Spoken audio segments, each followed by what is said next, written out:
Morning, everybody. Adele Krach from Food Focus. And thank you very much for joining us for this webinar today. This webinar is sponsored by the Dairy Standard Agency, and we are very grateful for our working partnership that we've got with the DSA. This is the 8th webinar we are hosting for the DSA this year. And the DSA's one of their main activities is liaising with and communicating with all relevant stakeholders to assist in improving and maintaining the quality of dairy products. The webinars are focused on different topics to keep you informed, and all the previous webinars are posted on the Dairy Standard website where you can go and have a look at those. Today we've got an interesting topic, and I'm sure of it is one that will add a lot of value to your knowledge, and it's about let's explore the dairy matrix. I'm going to introduce you to your presenter, Marietta van Mark, but just in short, in recent years, nutrition science has shifted focus from examining individual nutrients to understanding the health effects of whole foods. This approach acknowledges that the nutrient composition of a food doesn't always predict its overall health impacts. Whole foods, such as dairy products, are made up of complex structures containing various nutrients, bioactive compounds, and non-nutritive elements. These exist in forms ranging from fluids to semi-solids and solids interacting with what is known as the food matrix. The dairy matrix concept highlights how dairy foods like milk, cheese, and yogurt have health effects that extend beyond the sum of their individual nutrients. Research now recognizes that the unique interaction between the components in dairy results in multiple health benefits, which cannot be attributed to isolated nutrients alone. This presentation will explore the food matrix model, focusing on its application to dairy. It will explain how the structure and nutrient interactions with dairy contribute to its broad spectrum of positive health outcomes, making dairy an essential component of a healthy diet. I'm really looking forward, and it gives me great pleasure now to introduce you to our presenter today, Marietta. Marietta van Mark has been the dietitian for the Consumer Education Project Milk South Africa since 2008. The project communicates the health and nutritional benefits of dairy to consumers and opinion leaders. Marietta was also the co-author of the scientific paper of the SA Food-Based Dietary Guideline, Have Milk, Mass and Yogurt Every Day, as well as the international paper on the dairy matrix, its importance, the definition and current application in the context of nutrient and health. She also holds a B dietetic degree and a postgraduate diploma in hospital dietetics from the University of Pretoria in South Africa, and has been working as a registered dietitian in private practices for 20 years before joining Milk SA. Marietta also served on the Association of Dietetics in South Africa as the executive committee for 5 years, and is currently an active member of the IDF's Standing Committee, Nutrition and Health, and team leader of the action team of school milk programs globally. Marietta, it's absolutely great having you, and I can't wait to listen to your presentation, which is going to be extremely interesting, making us understand the dairy matrix. So with that, Marietta, over to you. Good morning, and thank you very much, Adele, for the introduction, and good morning to everyone. I just want to make sure that everyone can see my screen and can hear me well. Yes, thank you, Marietta. Can hear you and see you. Thank you. Okay, perfect. So thank you to DSA for providing the Consumer Education Project of Milk South Africa with the opportunity to talk about the very important subject of the dairy matrix. I trust that you will enjoy the presentation, and please feel free to ask me any questions afterwards. Looking at the outline of my presentation, we will start by watching a short video to give you a good introduction to what the dairy matrix is. I will then look at some basic principles as part of an overview of the subject, and then move to a single nutrient approach compared to whole foods, which will bring us to the food matrix, what it is and how it relates to the dairy matrix, and specifically the health effects of the dairy matrix. I will conclude by looking at how the principle can be implemented and how the industry looks at communication on the dairy matrix.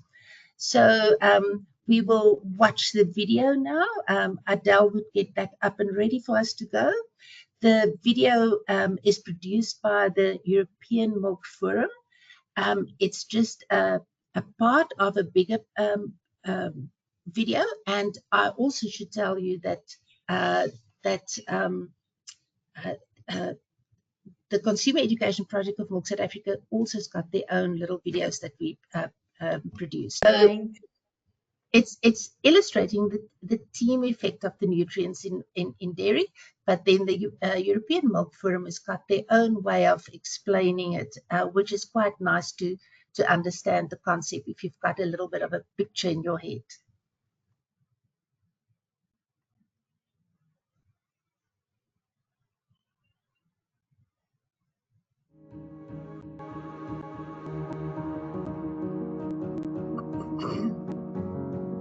The effect that our food has on our bodies, so on our health, is complicated.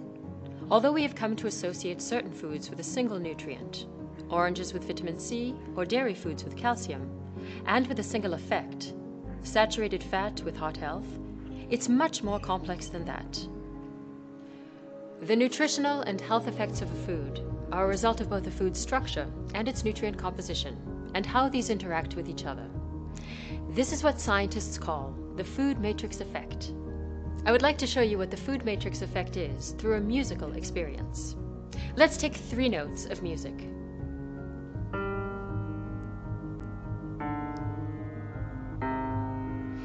Each of them played separately produces something interesting, but if we combine them,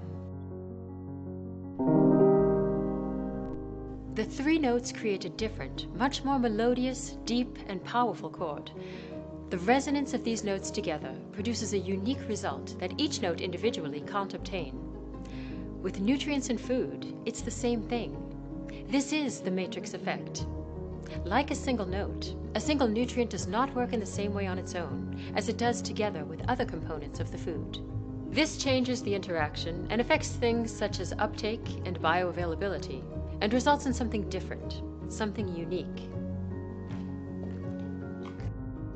Let's take dairy as an example. Milk and dairy products are by their nature complex foods that contain many nutrients and bioactive components. The rich dairy matrix naturally includes calcium, protein, different fatty acids, phosphorus, potassium, iodine, vitamins B2 and B12, and numerous other nutrients and bioactive components that interact with each other. In addition to their nutritional composition, dairy foods also have complex physical matrices, from the solid state of cheese, to the gel-like structure of yogurt, to liquid milk, and so on. The interaction of this unique combination of nutrients and structure in the dairy matrix influences factors such as the digestion and the absorption of nutrients, and so the metabolic response. To sum up, like individual notes that come together to form a chord, a food's effect on health can be different from what might be expected based on a single nutrient or even a few of the nutrients it contains. This is the food matrix effect. But what are the potential advantages of this food matrix effect on health? Beneficial dairy matrix effects have been observed for cardiometabolic health, body composition, and bone. Let's have a closer look with a scientific expert. The research that we've been doing in UCD has really shown that there are specific matrix effects from dairy that we see that we just don't seem to be able to mimic when we look at those individual components. We've seen that when saturated fat is eaten in the form of cheese, we actually see beneficial effects on the lipid profiles. We think this is due to the calcium content in cheese, but also some of the other components that are present as well. So the phosphorus, the proteins and the type of protein, and then also something called the milk fat globule membrane. The interactions between all of these components seem to be key in this effect. It's the same for bone health. Dairy's beneficial effect on bone is due to more than just the calcium, which we're all familiar with, but also the phosphorus and the proteins present in dairy, and they work together in concert. There's also emerging evidence to suggest that other bioactive components, such as bioactive peptides and vitamin K, may also be involved. So these food matrix effects really show us why we need to think about moving away from a nutrient-based dietary guideline system towards a more whole food-based one. As nutrition science evolves, we're learning more and more about the food matrix effect and its importance in understanding the impact that food has on our health.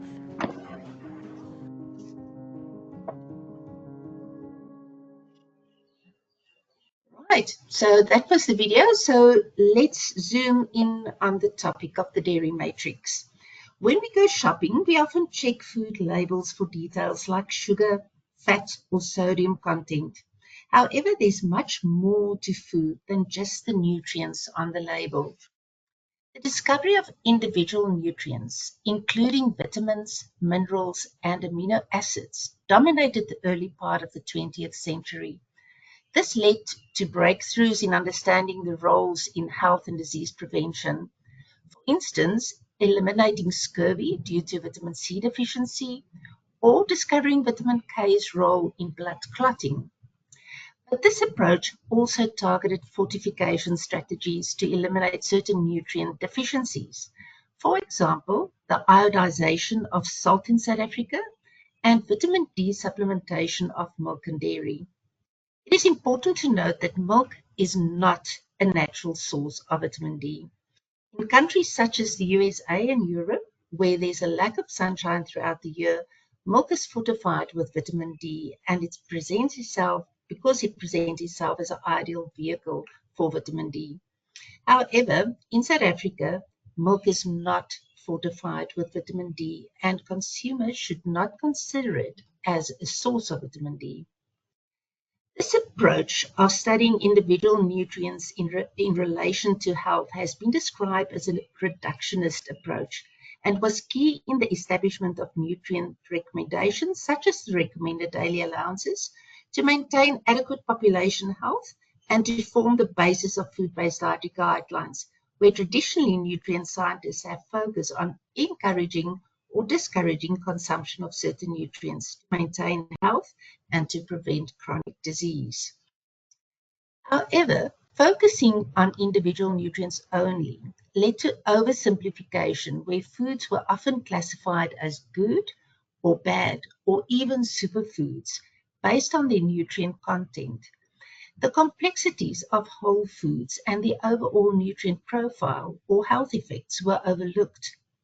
Therefore, as science progressed and developed, the need to recognize the importance of whole foods and the effect of dietary patterns became evident.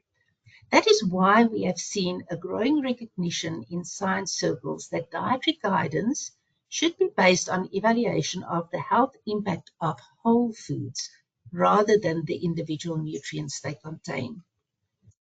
In recent years, the remark of the Food and Agricultural Organization and the World Health Organization, the focus of nutrition research has evolved and shifted from single nutrients to examining the association of whole foods and dietary patterns and the effect on health. The change in focus happened mainly because of two reasons. First of all, when compared to the first half of the 20th century, the incidence of nutrient and energy deficiencies has been replaced by overnutrition and the associated increase in people who are overweight in many parts of the world. This in turn has led to an increase in obesity and related non-communicable diseases such as type 2 diabetes and cardiovascular disease and cancer. Secondly, the relationship between the intake of foods and certain outcomes, such as non-communicable diseases and health risk factors, was examined through epidemiological food research. It gave new insight into the effect of food on health, which cannot be explained by the effects of the individual nutrients. For example, seeds, vegetables, and fruit are found to decrease the risk of cardiovascular disease, and red meat and processed meat to increase the risk of colorectal cancer. There's a scientific consensus about the association, but they cannot be explained entirely by their nutrients. The shift from nutrient focus to food focused research acknowledges that the health effects of foods are not solely determined by individual nutrients. Instead, the structure of the foods, the presence of other constituents, their internal organization, and even the dietary context in which they are consumed are also crucial to understanding the health impact.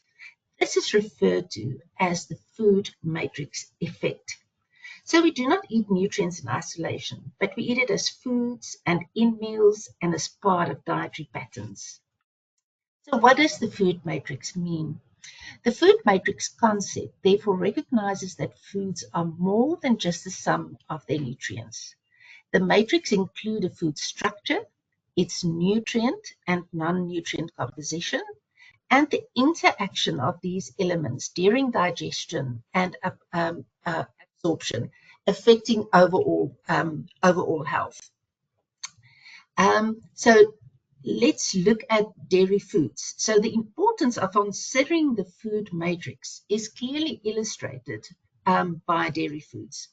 Dairy foods like cheese, milk, and yogurt are excellent examples of the food matrix.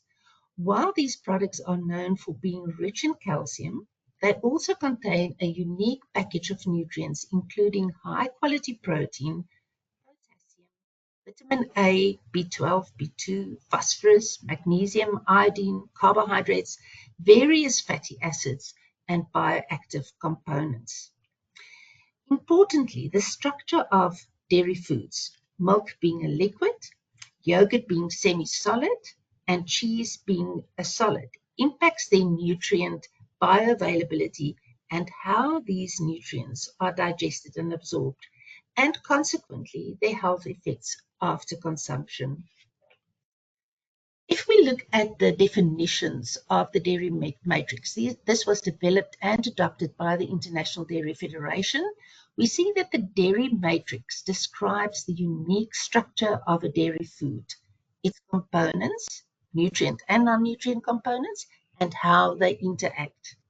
Where the dairy matrix health effect referred to the impact of a dairy food on health that extends beyond its individual components. Milk and dairy products are included in almost all food-based dietary guidelines worldwide. This is also true for South Africa.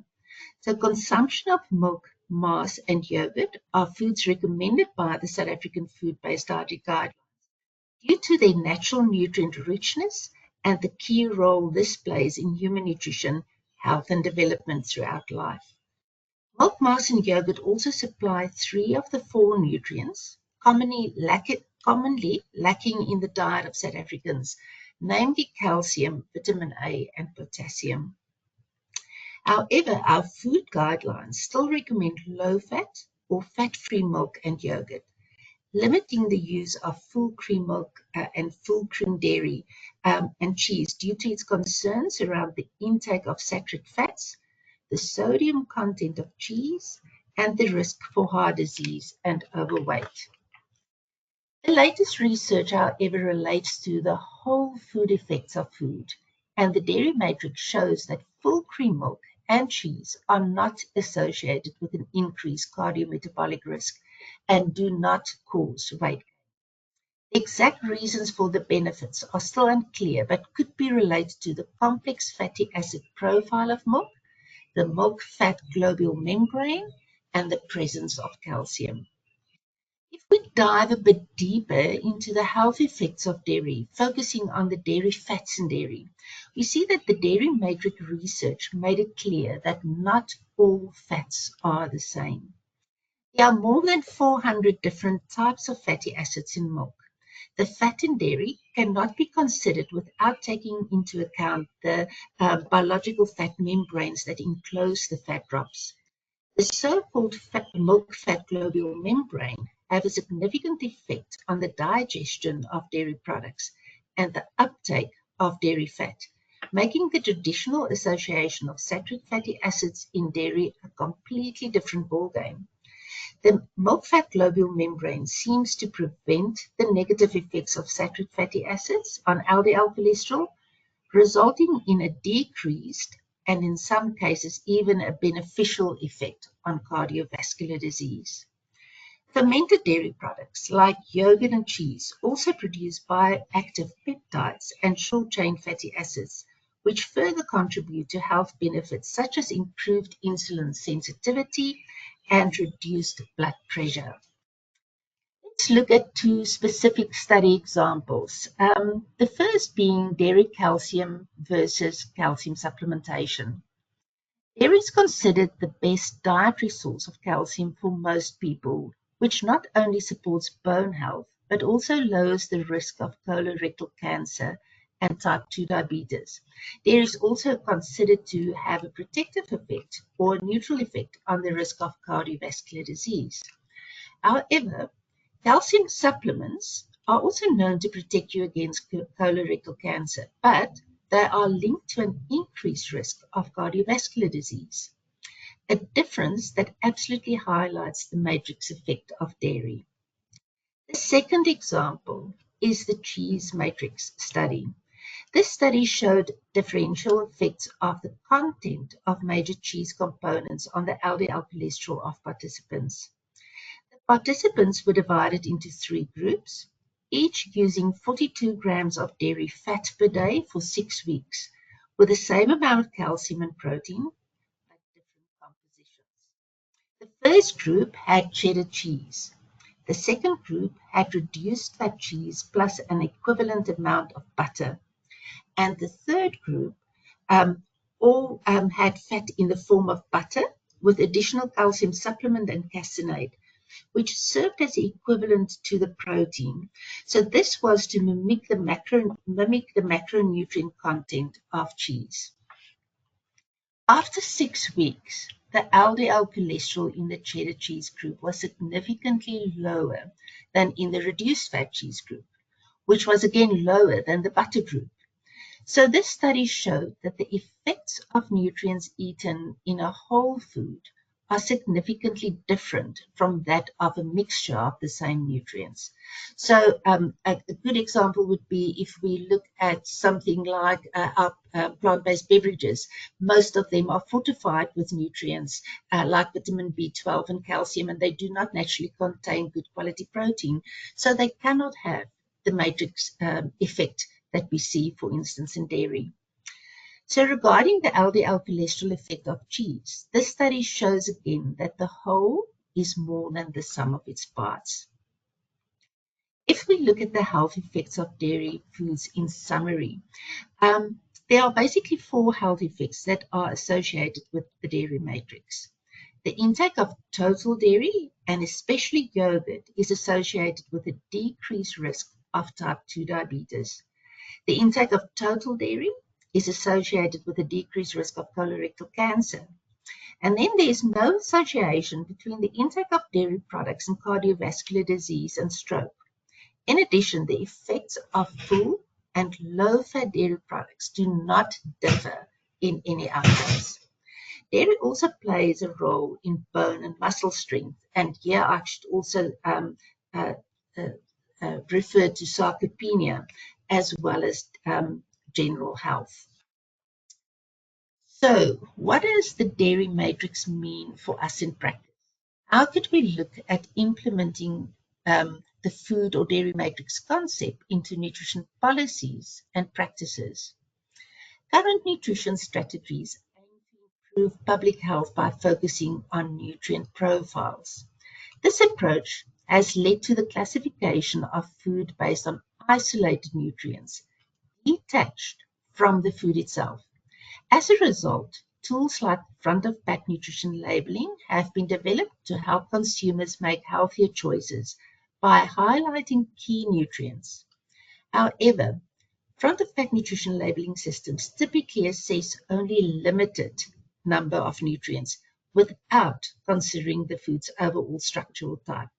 This means they often fail to capture the full health effect of whole foods, meals, and dietary patterns.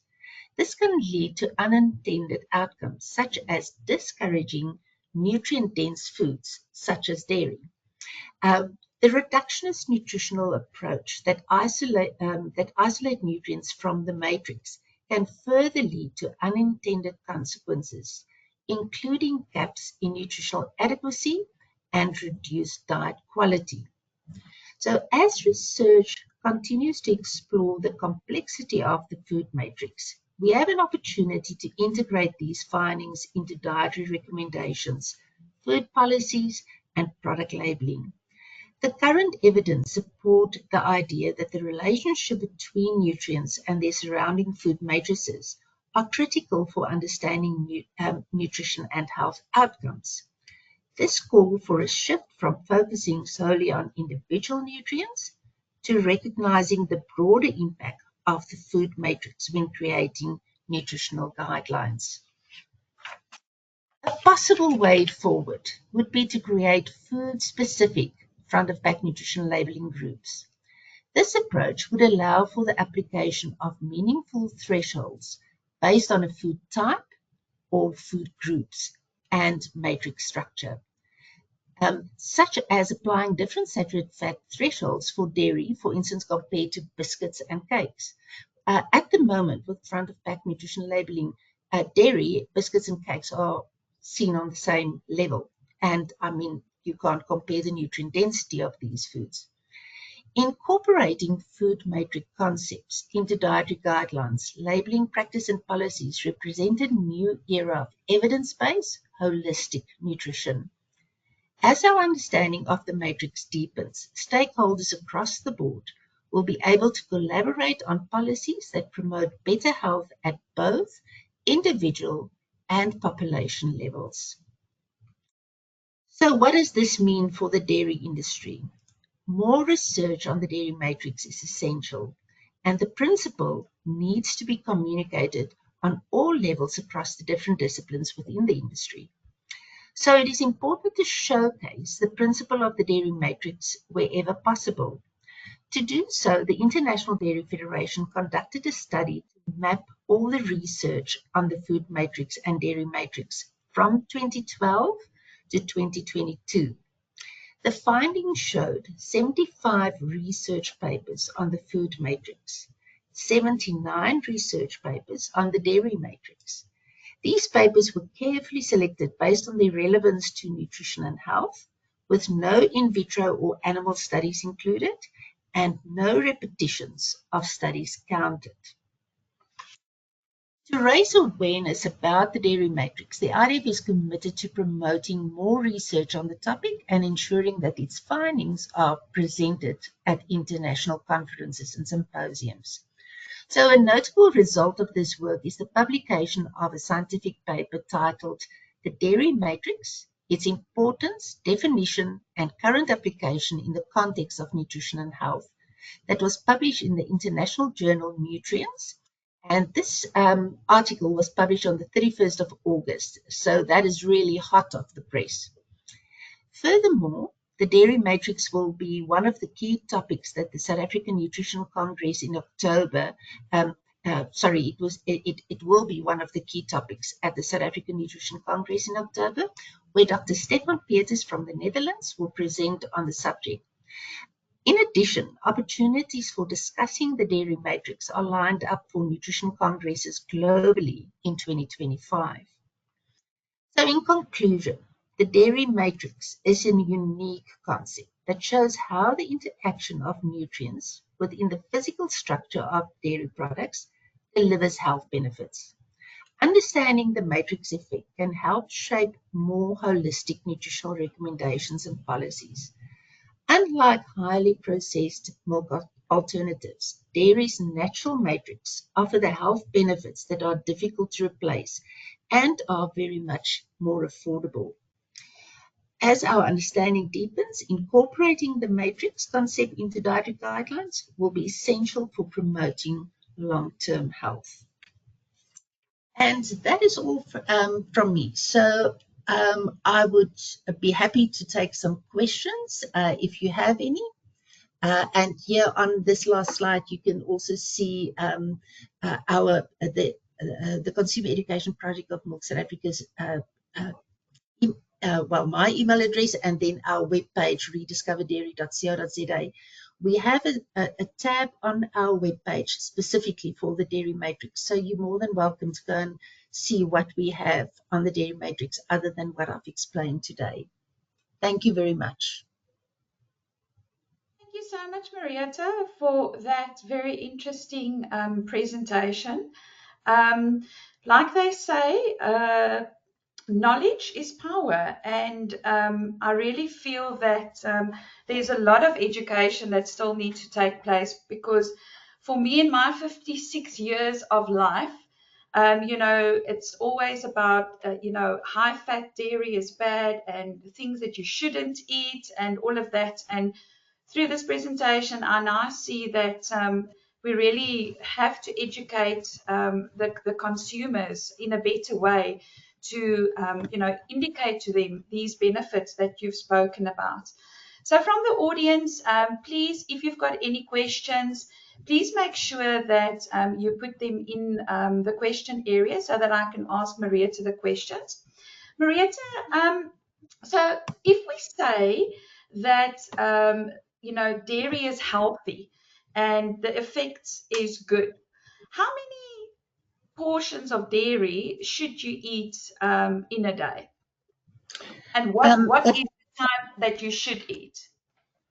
Adele, to benefit from the health benefits that we associate with dairy, we recommend 3 servings of dairy for an adult every day.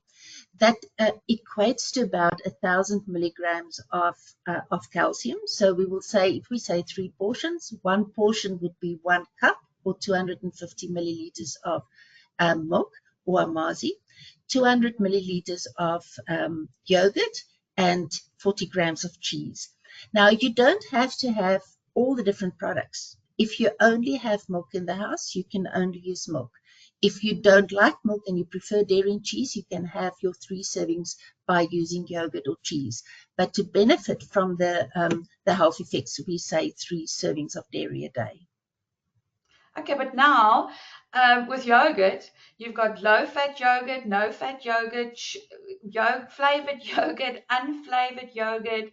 So the amount that you've mentioned now, does it have an impact if you combine a low-fat yogurt with full cream milk and, for instance, have a cheese with a high fat content? So all those type of things, how does that work? Okay, so even if I distance myself from the project and just put my hat as a dietitian on, I would still say my recommendation would be, if you're not overweight or obese, there's no reason why you cannot use full cream milk or even double cream yogurt, because exactly what I was talking about now, the food matrix effect has proven that the saturated fats in milk and dairy, even if it's whole or full cream milk, will not elevate your cholesterol levels or would not increase your risk for coronary heart disease. If you work with somebody, or if you are a diabetic and you're overweight, yes, then I would recommend you to maybe use low-fat or fat-free milk, mainly because you can, by doing that, you can limit your kilojoule content of your total intake. But other than that, I would definitely recommend full cream milk and full fat or double cream yogurt. And when we talk about cheese, normal cheese like cheddar cheese or Gouda cheese, the moment that you go and buy a very special product, it becomes expensive. It's not something that you will be able to continue. So it's not a sustainable dietary pattern that you would follow. So no, normal cheddar cheese, normal Gouda cheese, and the research that I referred to in that one slide say that as much as 50 grams of cheese a day is still, low enough that it would not increase your risk for coronary heart disease. Okay, but I do take that cheese is then a cheddar cheese, for Yes, a instance. cheddar cheese or a Gouda cheese. And sorry, you also asked about flavored yogurt and plain yogurt. Again, yeah, I would always recommend your plain yogurt. You can rather flavor it yourself by adding some fresh fruit to it. Yeah. It doesn't mean we cannot have flavored yogurt. Interestingly enough, if you, for instance, are diabetic and you look at the glycemic index of flavored yogurt compared to normal yogurt, it's actually all low GI foods. So it would not elevate your blood sugar levels that much. But we also know that our Department of Health, and that's a trend throughout the world, is that we really focus on lowering our sugar intake. So by using a plain yogurt, at least you cut out the added sugar that we normally see in flavored yogurt. Okay, that makes a lot of sense. Okay, what steps do we need to take to get dairy products in our school tuck shops? Very interesting question. Yes, I think, again, as an industry, we would actually need to stand together, and by focusing on the science and have the science as proof, we can, well, extend our information to schools. And I think a good thing would be to start with Department of Basic Education and see how and the industry can connect to schools. Or else, as an individual, if you just start with the school that your children go to, and maybe they can either ask the Consumer Education Project of Milk South Africa to help them to set up something that we can provide as proof of why it is an essential product as part of a tuck shop offering. Absolutely. I hope that answers your question, Nicolette, because Nicolette went further and said, together with the DSA, how do we promote dairy? But you say that they can be in contact with you? Yes, well, the project have a very good relationship with the Department of Basic Education, and one can, it's now coming up this week, actually, tomorrow, there's celebrations of World School Milk Day, and my colleague Christine Layton and John Ray will be visiting the school where they celebrate it, and they get an opportunity to talk about milk on that stage, on milk and dairy. So absolutely, we try all the avenues so that we become visible, and the moment that people see and trust the information that we provide, which I can definitely say we've developed over the years, we can then start communicating with schools and tuck shops. Yeah, and as you know, I'm based here in the Netherlands, and so I stream television every now and again. And obviously, there's certain Afrikaans programs that I watch, and I was very impressed when I saw your advertisements on CakeNet. The three advertisements, the one of the girl doing the gymnastics, and the other one of the guy, with it. And I was so impressed. I really thought to myself, well done, on getting it on public television. And how can you also give those adverts out to schools? I'm sure we can. It's available on our website as well, so people can go to the tab that relates to media, and they will find all our TV ads on our website. Oh, wonderful. Okay. There's another question here. You have established that high-fat dairy instead of low-fat does not increase risk of cardiovascular disease and appears to not have the negative effects previously thought to have been caused by saturated fat. However, does the consumption of additional calories from fat-high dairy versus low-fat dairy not still increase the risk of obesity? As a dietitian, would you recommend that people still choose to consume low-fat dairy over high-fat dairy to decrease their overall daily calorie intake? Yes, this question, thank you for that question, and it's a very interesting question, or relevant question.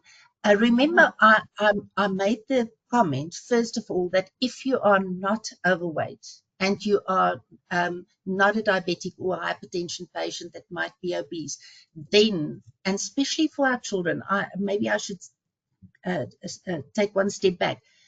Children really benefit from the fatty acids in full cream milk or high fat dairy, or then, like I say, double cream yogurt. So, no, so the difference in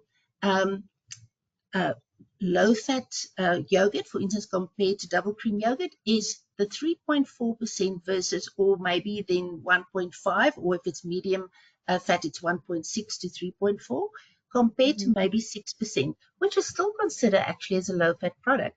The amount of kilojoules that you would consume more is not that much. If we take a glass of full cream milk, it's 640 kilojoules. Low fat milk is 520. That's not a big difference. So that few little kilojoules is not going to make you obese or overweight. Yes, if you drink liters of milk a day, which we never recommend, nothing that we do should be in abundance or too much. That's why we say the 3 servings of dairy. So no, I cannot imagine that using full cream milk would cause obesity if you're not already obese or overweight.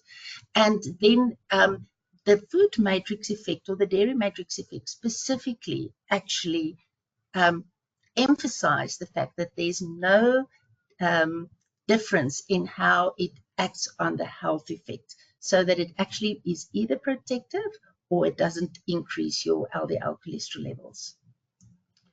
Absolutely. Like they say, all in moderation is good. Alles met 'n Yes, te is not good, like they said in the that's olden correct. days. That's correct. Okay. As a processor, are you allowed to make any claims on your dairy products and their matrix effect? Interesting, Adele. It's about 2 months ago, I think, that the FDA approved that processors actually can claim that yogurt protects you against the risk of type 2 diabetes. So that's quite interesting, and I think the yogurt industry is going to thrive on using that. So because of the matrix effect of yogurt. So yes, the FDA has approved that specific claim.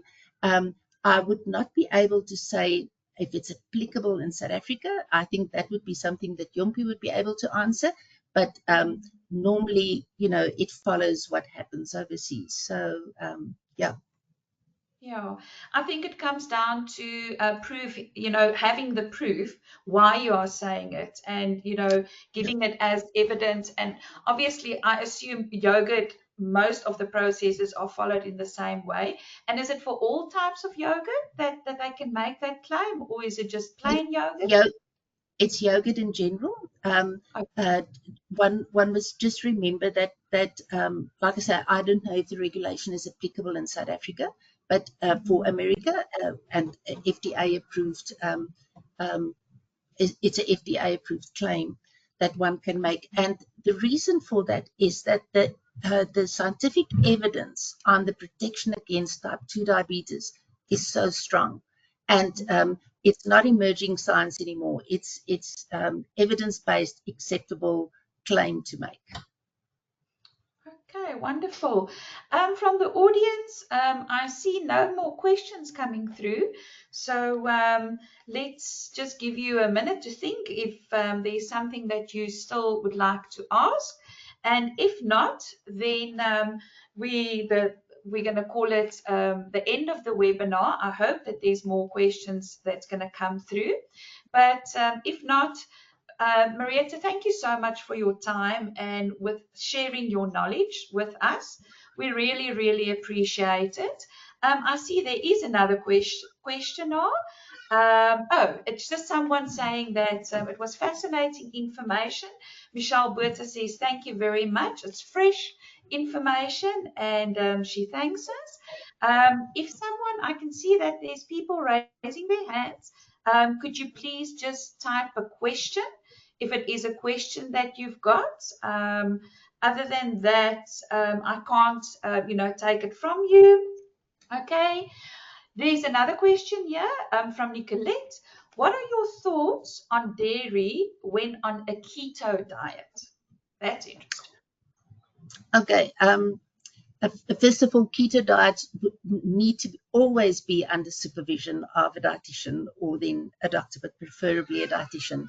And if you should follow a keto diet, remember the balance between carbohydrates and proteins are actually, it's a very a balanced amount of carbohydrates and proteins. So yes, you will also consume some carbohydrates when you do. So if that fits into the allowance of your keto diet, I suppose you will definitely be able to use double cream yogurt. And of course cheese, because cheese does not have any carbohydrates in.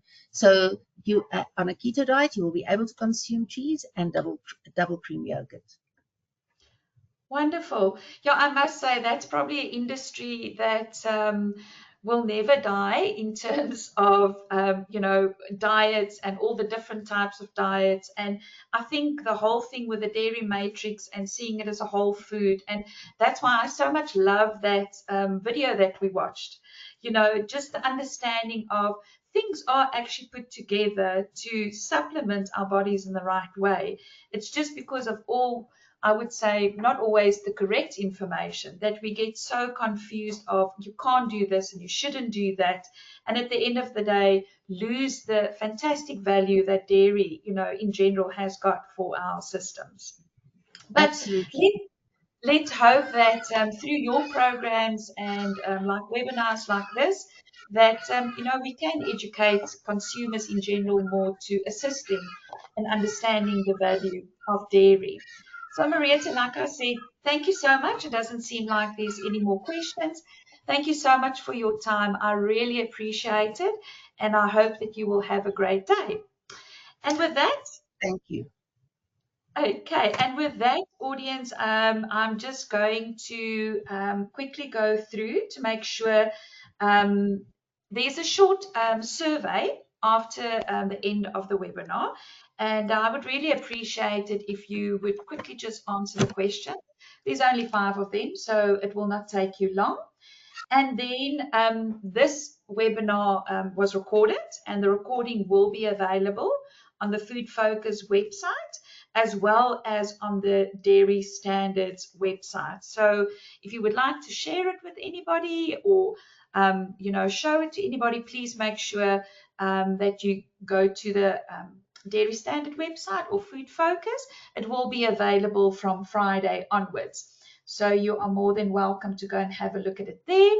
And then with that, please make sure that you follow us on our different social media platforms, and also make sure that you sign up for our newsletter.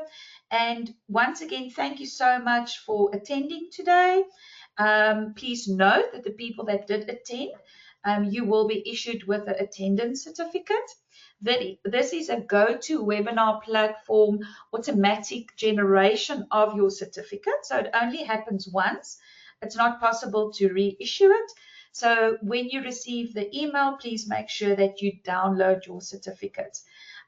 Just for those people that would like to, claim CPD points, this presentation weren't allocated any points.